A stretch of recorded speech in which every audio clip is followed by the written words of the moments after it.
Agents of the Four Seasons Dance of Spring made me feel traumatized right along with the characters.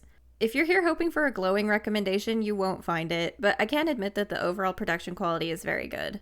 I went into this expecting more interaction between the representatives of the seasons, more focus on magic, and more about the gods who've bestowed these blessings. But instead, we got a bunch of agency politics, bureaucracy, and damaged families. I knew that to some extent this story would be emotional since it came from the author of Violet Evergarden, but I didn't think it would be this heart-wrenching and full of anguish. When I think of it coming after Violet Evergarden, there was a hope for more of that melancholy type of sadness. Both shows really boil down to moving on from your trauma, but where Violet Evergarden focuses on her loss and finding a new life without the man she loved, Agents of the Four Seasons trudges you through her emotional state and finding her place in the world. When I originally read the synopsis, I'd thought Agents of the Four Seasons would be a mysterious drama. Instead, it was honestly difficult to watch and pulled out all of the stops for content warnings that you could think of, making for a toxic and stressful experience. We would finish watching each night, and I would feel gross trying to go to bed after those episodes. And the problem is, it doesn't even fully dig into that aspect of itself until after Autumn gets abducted. I really loved the introduction to this world in the first episode. It put weight on how the country had been affected by not having a spring for 10 years, with the girl that just wanted to shovel snow from her mom's grave so she wouldn't get cold. And then seeing her memories with her mom from when she had experienced spring really set the tone for the show. The slow unravel of where Hinagiku was for those 10 years was really interesting, although it did get a little repetitive at times. The first half is fairly slow-paced and semi-episodic, with a focused lens on an individual character's struggle laid over top of the goal of bringing spring back to the whole country. I wish during this we had gotten to spend some time with Autumn before she was abducted, like we did with Summer. Me too, because they just played the "she's a small child, so you should feel concerned for her" card instead of showing Autumn as a person. Hinagiku's severe PTSD was always present, with the stilted speech and disassociatively referring to herself in the third person. But we were mostly dealing with it from the perspective of fighting our way forward.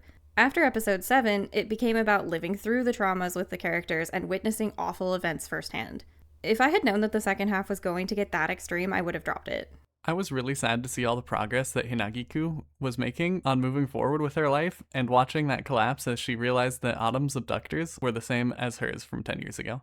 I also remember the marketing materials alluding to a sweeping romance between spring and winter. I figured this would be full of pining and yearning, but I didn't expect them to not be communicating and to not be in the same room until the final episode. I can understand how she could grow so attached to Rose during her visit when she was a child because her home life and clan were terrible. But 1 month together when you're 6 didn't feel like enough to build their diehard feelings off of, and so it made their romance feel dictated by the mythos of their elements. On the positive side, I loved the character designs and the general art of this world.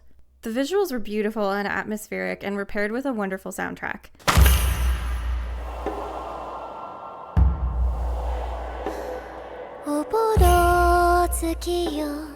And I was joking that the characters each having a special phone case and charm was going to make for good merch. I also liked the Agent of Summer quite a lot, and being able to have that kind of magic to connect with animals would be so cool. A very minor gripe of mine in this department is that they did show a lot of the key flashy visuals of the show in the trailer, but seeing them in context added a much needed layer of depth to the actions. I loved Sakura and Hinagiku's personalities and relationship so much, and their whole story from meeting to how hard Sakura fought to find her when she was kidnapped was heartwarmingly melancholic. Yeah, their relationship was very good, and I felt like the relationship between Ayame and Ruri was also well done. However, none of the positives changed the sour taste in my mouth left by this anime. If you want a show where you have to watch a deluge of horrible things happen to everyone in the cast, then this is for you. But I'm giving it a 4 because it was bad for my mental health, or a 7 without story bias. I feel like there certainly was potential for a really strong show here. If the pacing at the start hadn't been as slow as it was, and once the show did pick up in the last half, it was getting better, and if they had at least shortened the sections of Assaulting Spring, it possibly could have been an 8 or 9 for me. But the current package as it stands is a good 7 out of 10.